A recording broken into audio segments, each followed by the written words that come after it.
आज मैं गई अपनी नानी के यहाँ, तो नानी के यहाँ जाने से पहले हमने लिए फल-फ्रूट और इतनी एक्साइटेड थी मैं जितनी जितनी ये बच्ची थी, क्योंकि ये बच्ची भी ना परदादी के यहाँ पहली बार जाने वाली थी। तो हम पहुँच गए अपनी मंजिल पर। पहुँचते ही मैं मिली अपनी मामियों से, अपनी बहनों से, फिर नानी से, और सबसे मिलकर बहुत अच्छा लगा। और मेरी मामी तो दुनिया की बेस्ट मामी है, मामा दुनिया के अच्छे होते हैं, पर मेरी मामियाँ बहुत अच्छी हैं। यहाँ पर हमने चाय-नाश्ता किया हँसी-मज़ाक के साथ। फिर हमने की पिज़्ज़ा पार्टी, पिज़्ज़ा ऑर्डर कर दिए थे हमने। फिर मामी भी आ गई, मामी बोली, "बच्चे-बच्चे को ही खाएँगे, मैं भी खाऊँगी और मैं ही तुम्हें बाँटूँगी", क्योंकि उन्हें लेना था बड़ा वाला पिज़्ज़ा, तो उन्होंने बड़ा वाला पिज़्ज़ा अपने पास रख लिया।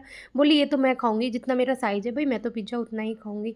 फिर ये करते-करते मामी ने हमको बाँट दिए पिज़्ज़ा, पर मामी के बाँटने से हम नहीं माने, हमने अपनी-अपनी मर्ज़ी चलाई। यहाँ पर इसने देख लिया कि मामी अपने लिए ज़्यादा रख रही है, तो ये बोली, "मैं ही ज़्यादा खाऊँगी, कोई नहीं खाएगा, जल्दी-जल्दी मेरे पास रखने दो और मैं ही खा जाती हूँ।" फिर इसने हँसी-मज़ाक के साथ हमने अपना पिज़्ज़ा ख़त्म किया। फिर सारे बहन-भाई हमने मिलकर खूब सारी मस्ती करी, पिज़्ज़ा की चोरी-चकारी से हमने अपना सबने पेट भर लिया, पर हमारा कुछ ही देर में पेट खाली हो गया। फिर हमने रात को मामी पे चूल्हे पे खाना बनवाया। फिर उसके बाद वो हमारी मीटिंग शुरू हो गई, क्योंकि हमारे घर में आने वाली है शादी, इस लड़की की शादी है। और फिर हमने इसका डिस्कशन किया कि कैसे-कैसे, क्या-क्या करना है। फिर डिस्कशन करने के बाद काफ़ी देर हमारी गॉसिप चली सारी बहनों की बैठकर। हमने काफ़ी सारी बातें करी, क्या-क्या हमें करना है, क्या-क्या हमें ड्रेसेस पहननी है, हमने सब कुछ डिसाइड कर लिया, डिस्कस कर लिया था अच्छे से। ये हमारी अ, वेडिंग की प्लानिंग हो रही थी सारी। और सारी वेडिंग की प्लानिंग करने के बाद फिर हमने करी बहुत सारी मस्ती, डांस किया, नाचे गाए 1 बजे तक।